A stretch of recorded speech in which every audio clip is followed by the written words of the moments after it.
Do you believe that this team can get to 15 W's in June? Again, they're 12-10 with 4 games left.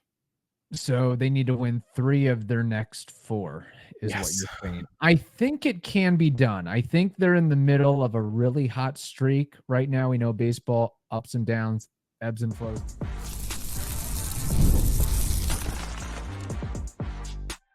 You are Locked On Rays, your daily Tampa Bay Rays podcast. Part of the Locked On Podcast Network, your team every day. Hello, my name is Kevin Weiss. I'm Ulises Sambrano. And we are the host of the Locked On Rays podcast, part of the Locked On Podcast Network. Thank you for making us your very first listen every day. Be sure to check out and subscribe to our YouTube channel at Locked On Rays. You can also find us on X and Instagram at Locked On Rays, and email us anytime. Love the mailbag questions and voice memos. LockedOnRays@gmail.com. Ulises, we are reunited, back together after multiple days of us doing split episodes. People probably wondering, what's going on? What's the haps? Why aren't they recording together? Yeah. It's quite a controversy on the internet sphere. Honestly, people might think that we're kidding around here and that we're just maybe extrapolating it. But look at these comments, man. I mean, it's pretty crazy. At Sam L302 says it's official. UNK got beef, and then he follows it up on the next video saying, "I was joking about y'all having beef, starting to think it's true." Sam, thank you for your worries. Thank you for the comment. Thank you for the cheekiness. We appreciate in this podcast. Gosh darn it, cheekiness is appreciated 100th percentile. Okay, our Savant page on cheekiness is at 100. So thank you for that. No, just big boy jobs, man. Yeah, just big boy jobs getting in the way. We have very busy schedules. Believe it or not, this is not the only thing we do. Our schedules are stretched thin as it is, not to go too into the weeds, too inside baseball, but we have heavy hitter jobs. Yeah, we got to pay the mortgage, and it's not while talking about the Rays. Although gosh darn it, we love it. And let's talk about 3 consecutive series wins. Oh my gosh, I thought it would never happen. I also thought never would happen. Back to 500, baby. 40-40. It almost feels as good as the Rays getting into the last wild card. And not just winning a game and winning a series, but laying down a clunker on the opposition. That's happened a lot against the Rays this year. Not many times, maybe one other time, if that, this season has happened. Actually, this would qualify as the best win by scoring margin standards for the Rays this year. Yes. 11-3 tonight against Seattle. Then just a couple days ago, they had the 10-3 win against the Pirates. On June 4th, a 9-5 win against the Marlins. And on April 14th, a 9-4 win against the Giants. That's it. That's the best we have so far this season. And it's the not career high, but season high 11 runs too. For this team. So really they put up a showing on Tuesday evening, and this is something that the fandom just needed, man. And it's been an up and down season, but like, okay, so now they're at they're 40, 500. The team is clicking, it seems, offensively now that, Isak, for example, is having a kind of a down June, even though he did go deep. Yeah, he went garbage time deep, and you guessed it, another pulled home run. Nobody would have actually guessed that, actually. But yeah, then the people around him are doing work. Jose Siri has been doing work for the last 3 weeks. Richie Palacios got into the fun this day, but it was Big Benny's day, man, because he has been completely on fire. 3 home runs in less than 10 days. Quite nuts. Quite amazing. And that home run that he had in tonight's game, we are recording late evening on Tuesday. I don't know how he got on top of that ball.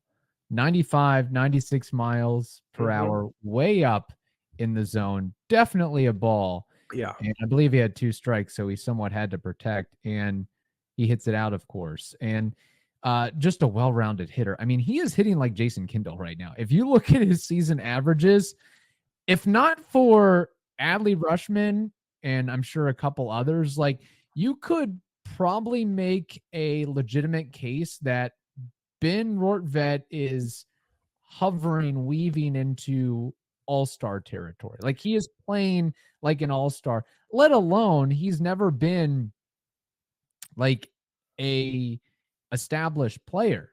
He played No. 39 games and 32 games the last 2 seasons. So this is his true breakout of getting a real opportunity. I mean, last year he was Garrett Cole's errand boy. That's all he was used for. Right. And now he's stepped into a larger, more prominent role. And we, for God's sake, hope that it continues because the Rays need a catcher that not only what he does defensively with framing and blocking pitches and throwing runners out and being a good liaison to the pitching staff, but he is carrying his own and then some offensively. And look, calling Benny biceps, we wish he may have a couple more home runs, but you cannot sneeze at that batting average. You cannot sneeze at that OPS.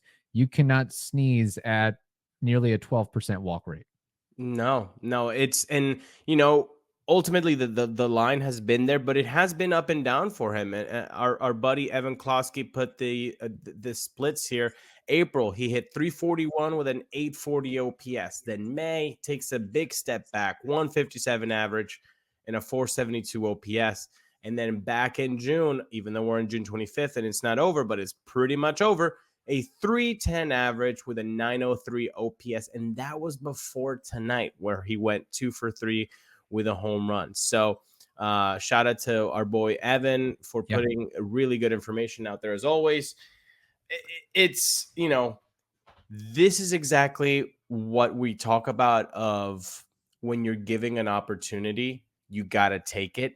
Sometimes it's going to be difficult. Sometimes you're not going to get the right playing time. Sometimes the manager's not going to like you because this, that, or the other.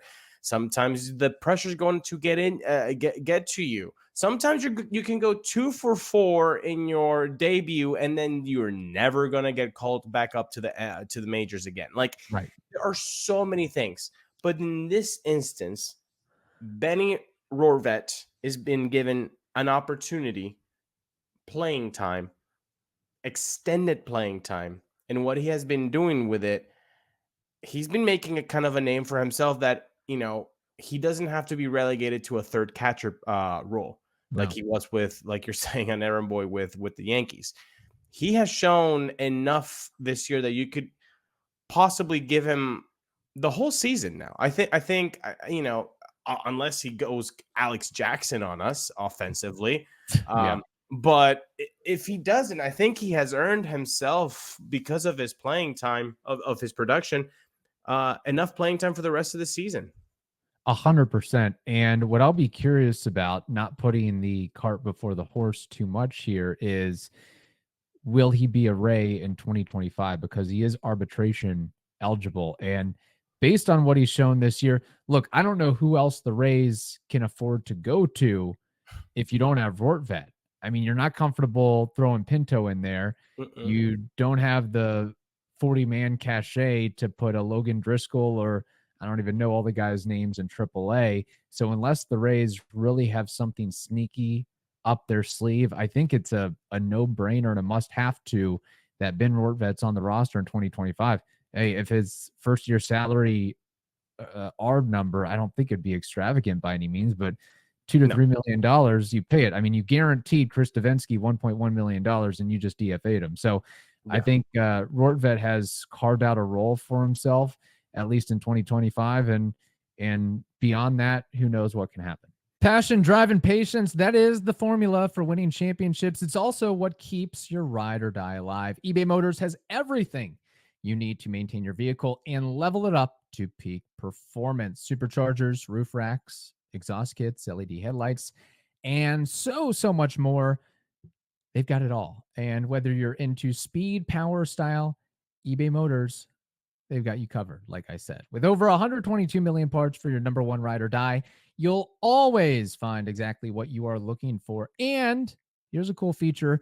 With eBay Guaranteed Fit, your part is guaranteed to fit your ride every time or your money is returned. Because with eBay Motors, you're burning rubber, not cash. With all the parts you need at the prices you want, it's easy to make your car the MVP, maybe the Yandy Diaz, and bring home huge wins. Keep your ride or die alive at ebaymotors.com. Eligible items only. Exclusions apply. eBay Guaranteed Fit is only available to U.S. customers. LinkedIn Sales Navigator is a sales intelligence platform that helps professionals effectively prospect and engage high-value customers, drive higher revenue, and increase sales performance. Sales Navigator helps you target the right buyers, surface key signals, and shows you hidden allies so you can find those buyers that are most likely to convert. And right now, you can try LinkedIn Sales Navigator and get a 60-day free trial at linkedin.com/locked on.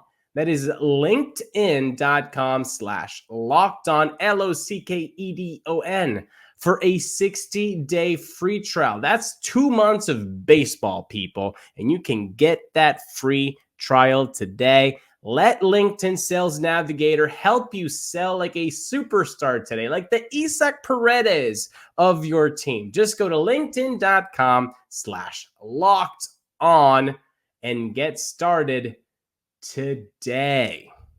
Yeah, no, certainly. So good sneaking in that Davinsky DFA. I know we both had a few sentences to say about the decision to Kevin crash it at a 1-1 game to put Davinsky on there. And yeah, look, that was something else. And quite right? frankly, I didn't mention this in the episode that we split up yesterday, but that's your DFA moment after an outing, Yeah, a drubbing like that, and really the entire season. I mean, look at his but he's had overall set of work. He's had that type of outing 5 times, 6 times. Like, Yeah. I mean, enough times that you're like, again with this bleeping show. Right. I would rather try anybody else. Try Yes. Uceta. If he doesn't work, which I think Uceta provides a little bit of value because he can work up to 3 innings and delivery he too. has a unique arm angle, like you Yeah. mentioned, and he's got multiple pitches. And with the volatility of relievers, anybody can go on a heater for a couple months. So maybe he's that guy. And if not him, try somebody else. Try Rodriguez again. If it's not him, find somebody off the scrap heap like you've done a million times before if you're the Rays. Yes, agreed with all of that. Can I get 20 seconds of patting my own back? Yes, you may, sir. Okay, keep me honest with the 20 seconds starting right now. I've said this about Davinsky since last season. Go back, roll back the bleeping tapes. I've said he does not work. Get this man off the roster. It's not working. I don't give a crap about the changeup. How would you put him in a high leverage position in the wild card game 1 after Tyler Glass now has a couple of walks? What are you doing, Kevin Crash? What are you doing, front office? This man has nothing. I've been saying this for a whole season. I'm done. By the way, Chris Davinsky, 33 years old, 6.75 ERA, 19 relief appearances with the Rays. And I think he gave up runs in like 12 of those appearances. Just disgusting performance from him, unfortunately. And if you're a Rays fan, you got to be happy that he's no longer, not that we wish poorly upon anybody, but I think we were tired. It was enough with the Davinsky show. I don't know if the Rays were trying to, because they had guaranteed him $1.1 million, like hopefully extend the string and maybe he picks it up in late June, July, going into August. And clearly that was not the case. So we have more to discuss on this game. You mentioned Ulises, a couple other names here. Richie Palacios, Jose Siri. Jose Siri is really getting into my good graces again. And I think your good graces again, and the fan base's good graces again, by what he's doing defensively, drawing walks, 3 walks in the game. It's like bizarro world. Plus, we've seen more pop from him as of late, up to 9 home runs, if I recall. And I think his overall numbers are starting to mirror what we've seen from his career. And what I've been impressed by, just like what we know Josh Lowe and others can do, we've seen some plate coverage from Jose Siri, taking an outside pitch and hitting it hard, hitting it into the outfield, up the middle, right center, whatever it is. And singles, like opportune singles. Yes. Yes, give me more of that. For those that have lost track of how he's hitting right now, hitting 215 with a 694 OPS. Look, I know that's not going to light the world on fire by any means, but you're right. 9 home runs, 27 RBI. If he's this guy with the intact defense that he can actually provide, it's money. It's money. And like I said on yesterday's episode, that little twirl he did in Pittsburgh after the catch and the celebration that he did in Pittsburgh to end the game. Love that. Give me more of that. The only thing that we are arguing is, do it after the play. Yes. Don't do it during the play when you might screw it up like we've seen a couple times before. But you really have to be impressed by the body of work of so many other guys as of late. I mean, we can't disregard Yandy's leadoff homer, the hit streak that he has going on, the on-base streak that he has going on. Just look at his numbers. That it's crazy video game numbers. It's adult softball numbers that he's putting up. In fact, I think he was trying to take a page out of Isaac Paredes' book with that home run, taking a 94 four-seamer middle in, and he's been doing that like getting the launch angle. He lifted the ball 31-degree launch angle. Every once in a while, Yandy shows it, and he displayed it. Watch out. Remember how he hadn't had pop? Well, this week he's shown he still has that pop. 7 home runs. So we are, about halfway through the season. Extrapolate that bad boy. That's 14. I mean, you'll take 14 jacks out of Yandy Diaz anytime. And guess what? Those numbers are going up. He's hitting now 272 and a 721 OPS. We've said it this whole time. June has been kind to both Randy and Yandy, and it's really, really good to see. Can it be a turning point? This team is now in June 12-10, and they have 4 games left. One more with the Mariners where they could sweep in a mid-afternoon game, and then they have 3 against the Nationals. Kevin, can this team, do you believe that this team can get to 15 W's in June? Again, they're 12-10 with 4 games left. So they need to win 3 of their next 4 is what you're saying. I think it can be done. I think they're in the middle of a really hot streak right now. We know baseball, ups and downs, ebbs and flows. Even some of the worst teams in baseball go on a nasty run in a good way. We've seen what the Marlins did earlier in this season. I think what's working in their favor is good vibes in the final game against the Mariners, and then you'll have the Nationals, who are average, below average ball club at this juncture.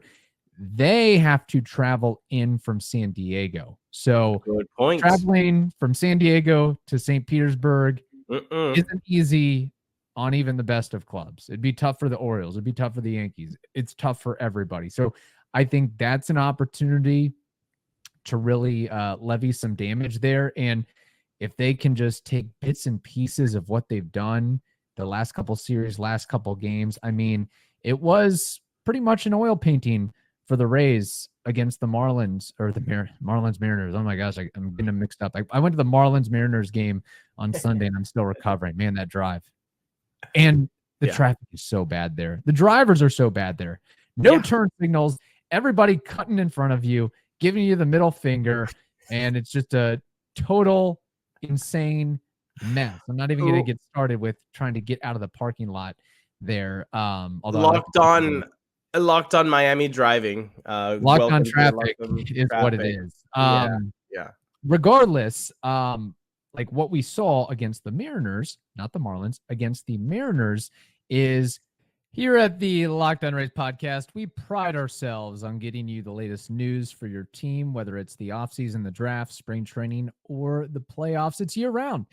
You know what else is year round? Collection season. Just because tax season is over does not mean the IRS will stop coming after you for those unfiled taxes. The IRS can garnish your wages, levy your bank accounts, and even seize your property. Don't let the IRS target you. Let the licensed professionals and tax experts at Tax Network USA go to bat for you. With over 14 years of experience and an A+ rating by the Better Business Bureau, Tax Network USA has saved their clients over $1 billion in tax debt. So whether you owe taxes, have complicated matters that require tax planning, or finally hit that parlay this season and need help correctly filing, call 1-800-549-1000 or visit tnusa.com/locked-on. You can also see the link in this episode description below. I'll repeat it again. Call 1-800-549-1000 or visit tnusa.com/locked-on. All right, we got to tell you about PrizePicks. It is America's #1 daily fantasy sports app with over 5 million active users. It is the easiest and most exciting way to play daily fantasy sports. Unlike those other apps, PrizePicks, it's just you against the numbers. So all you do is pick more or less on 2 to 6 player stat projections and watch those winnings roll in. Get in on the daily action with your friends and become part of the PrizePicks community today. And we have a deal for you here. Download the PrizePicks app today and use code LOCKEDONMLB for a first deposit match up to $100. That's code LOCKEDONMLB on PrizePicks for a deposit match up to $100. Pick more, pick less. It is that easy. You have the bottom of the order showing their ability. I mean, from Palacios to Siri to Walls to Rortvedt. DeLuca didn't do anything, but you get what I'm saying there. Defensively, he did. Yes, defensively he did. That matters for sure. Capitalizing on walks. So the Mariners walk a dude, you need to score that dude in, and that's what the Rays were able to do. Runners in scoring position, as you can see by the final number on the board. It was a really good showing. And then the pitching as well. Zach Littell, Mr. Consistent here. 5 innings pitched, 2 earned runs, 1 walk, 6 strikeouts. I love when Zach Littell can get a hitter to 2 strikes, because then, especially like an 0-2-1-2 count, utilize that splitter that starts above the zone, then drops below it. We see a nasty sweeper at times. He'll use the 4-seamer, the slider. Yeah. He's not afraid to use any of his pitches when he's ahead of the count and attack hitters that way. That's what's commendable from him. Yeah, again, Littell has been really solid this whole season. Probably would not have guessed that, he could have been the most stable guy according to the innings pitched with this rotation. But I do like your point about having that bottom of the order really like coming alive between Siri, Walls, and Rortvedt. That is awesome to see. A guy that usually you'll see him at the bottom of the order. Didn't have a great game at the plate today. Did score a run though. Jose Caballero. Yes. He was batting third. Sorry. He's batting third today. Odd choice. How many times has Caballero batted third in his entire time in professional baseball? Yeah. You could probably count on 2 hands how many times that's happened. Yeah, not many. But he was manning second, and he was playing against his former club. And Luke Raley was playing against his former club too. How about them apples?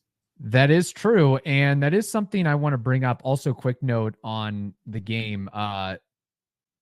furthering my theory and hypothesis that the Rays can get to 15 wins in the month of June.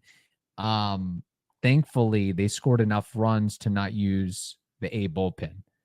It was Clevenger, Maton, and Uceta that cleaned up the duty. So I would expect if we've got a nail biter tomorrow that all hands could be on deck for that situation. But yeah, I wanted to get into that a little bit. We put a poll out on Twitter that I want to dive into. But first, got to remind you of this. You got to check out Locked On Sports Today. It's a free 24/7 sports streaming channel programmed for you every day to bring you the biggest stories. Locked On Sports Today brings you can't-miss analysis, opinions, and news, streaming 24/7 on YouTube or the free Amazon Fire TV channels app. It is part of the Locked On Podcast Network, your team every day. So yeah, I figure with reuniting Luke Raley in a Mariners uniform, Caballero in a Rays uniform, facing their respective former teams, posing the question, with the Rays facing the Mariners this week, would you make the Caballero-Raley trade all over again? And we put it out there, as you can see on the YouTubes. 61% say yes, 21% say no, 18% say unsure. Ulises, what say you? Okay. This is tough because you could argue both. Yes. But I'm going to go on the side of the majority here. I would do that trade again just because of the it's fun to play this game, but really it's just, okay, you don't make this trade, who plays shortstop? Shortstop? I know we had the fun Isaac Paredes discussion when he played shortstop one game last year. When Meade also played shortstop last year. Caminero has played shortstop, but those three guys literally did not play a single inning at shortstop this whole season. So that tells you something. And then who else could play shortstop? It would be up to Ahmed Rosario, who they got on a bargain deal, has been a great, fantastic get for this Rays front office. Probably their highest return on value, because they signed him for a $1.5 million. But when you look at what Rosario can do defensively, it is not good. His outs above average lands him in the first percentile. Now, if 10th grade FCAT has been a while, first percentile might sound great. It ain't. It is literally the worst percentile. So his outs above average is the worst in the league. And when you look at the estimated success rate and the success rate that he's had with plays as a shortstop, he's under 6%. So they've estimated that he can make 76% of those plays. He's actually made 70% of those plays. So so then who do you got left in this 40-man roster that you could have had manning shortstop? And the answer is not anybody. Not anybody, unless you want to try to have Ulises Basabe hack it. I think eventually in time, Carson Williams will be ready. But you look back on this trade, I think it's a fair, mostly equal deal. True baseball trade. Need for need. Mariners need an outfielder. Rays need a shortstop. Switcheroo. That's what we have. And this may or may not be the last of the Rays and Mariners trading by the trade deadline or in the offseason, because both teams like to work with each other. Both teams like to deal with each other. It's funny. I would say that right now, I would take Luke Raley back just because we now have a healthy Taylor Walls that can man short. But of course, that wasn't the case opening the season, because you can't argue that Luke Raley is a more complete power hitter and offensive player. Just look at the numbers from last season to this year. I mean, he's got a 120 OPS plus, 758 OPS, 9 home runs, 7 doubles, 2 triples, and a needed lefty bat as well. But I think with really the big loser in all this, if we're going to talk about trades and acquisitions and maneuvers, it's Wander Franco for putting us into this situation, unfortunately. But I think that it made so much more sense at the time for the Rays because they probably felt confident enough in their skin that, look, we just need a defender in speed guy at short. We pretty much know what Caballero is going to provide offensively. And he started out hot and then has come back down to earth. If you look at his numbers, 88 OPS plus, 650 OPS, 4 homers, 10 doubles, triple. Now I will say his 24 stolen bases, I count those as extra base hits. He has gotten caught stealing quite a bit as well, but it was somebody being able to play short. Who's going to play short for the first month, 2.5 months of the season? We got to find somebody, and Caballero was that guy. And I think that they were okay with taking a hit defensively because the expectation was Yandy's going to be who he always was. Randy's going to be who he always was. Maybe we'll get a healthy first half of the season from Brandon Lau. Josh Lowe is going to come out and, he's going to get MVP votes at the end of the year. Jonathan Aranda, there's our lefty bat right there. Curtis Mead, he'll hit 270 and give us a dozen bombs. Rene Pinto, he's hitting 22 home runs for us. And of course, it didn't work out that way. But also, like Luke Raley, it's the 4th time he's been traded, so it can't be easy on anybody or a guy like that that's still trying to get established in the big leagues. But he had a slow start for the Mariners himself, so it really wouldn't have mattered, I guess, at the end of the day, because now he's starting to heat up. But I don't think he hit a home run until May 4th, with the Mariners. Yeah, and you can go back and forth with this because the Rays have not had any sort of left-handed production really. He's got 9 home runs. Luke Raley does. Lefties are tied with 5 home runs, and they're the Low and the Lau. The production has been there, but like you're saying, and I said previously, the problem was nobody was manning shortstop, nobody that you felt comfortable. And not only that you had to get Caballero for that, but also I believe that Caballero is going to be the next Taylor Walls. And what I mean by that is Taylor Walls is going to get traded, and Caballero is now going to be that utility guy once Carson Williams is ready to be manning shortstop. Right. Caballero is going to be that guy that can roam around a little bit, and then Taylor Walls is going to be shipped out. Yeah. And for what it's worth, Raley has a 0.7 F WAR and 1.2 B WAR this year.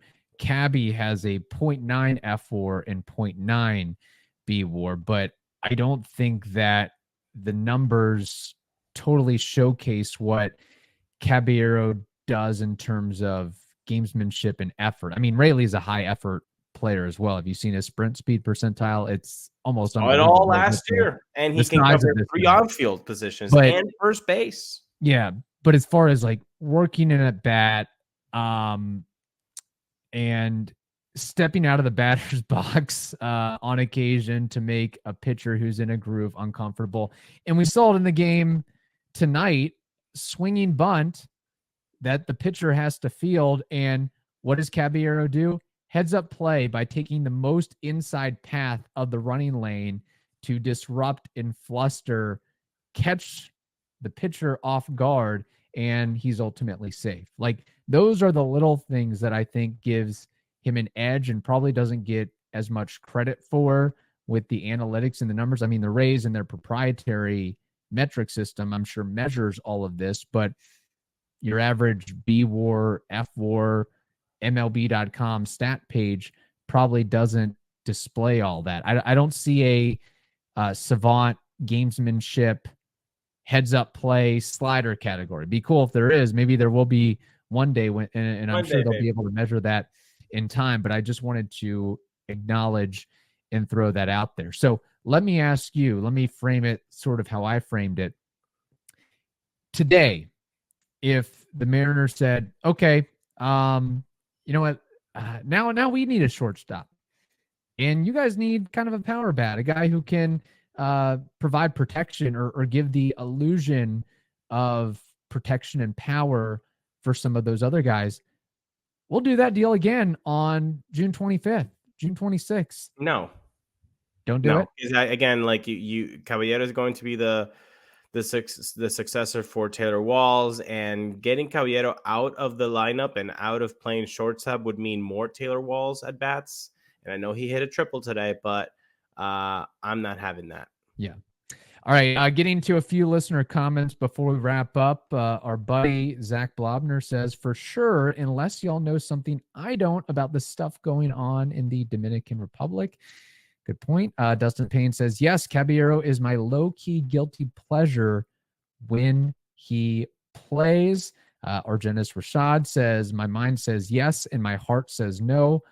I better listen to the first one. Roman Rodriguez says, Jose has been great, but the lack of lefties hurt the Rays early on. Now, who could have played shortstop if the Rays trade was never made? Hinojosa, Carson Williams. It's a tough and interesting what if. Then Nicholas Saban Jr., I wonder if he's related to the great Nick Saban. Probably not. I'm honestly surprised from the amount of yes here. Left-handed batters has been our weakness for most of the season. Ahmed could have played everyday shortstop. You would have had a lot of errors, though, and misplays, and could have cost you a game or two or three as well. And then Robin says, absolutely really happy for Rayleigh that he's been successful in Seattle, but Caballero was a need at shortstop, and he has also been productive in what the Rays needed from him. Pretty win-win so far. I agree. And it's kind of fun to see how trades like that sort out, because it wasn't the classic money dump of, experienced veteran starter for prospects. Like, I like seeing these kinds of deals, and I hope we see more of them in the future. Hopefully not the circumstances behind why the deal was made, but I think you all get what we're trying to say with that. All right. Coming up on Thursday and Friday's show, we have a special guest. That's all I'm going to say, Ulises, unless you want to add anything else. No, it's a very, very special guest. That's all I'll say. All right. Very good.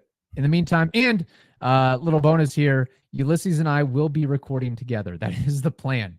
All right. No Kendrick Lamar, Drake beefs going on in this. Yeah. Sometimes we're going to have to just pull the good old opener and bulk episodes. Yep. And just, thank you all for your patience.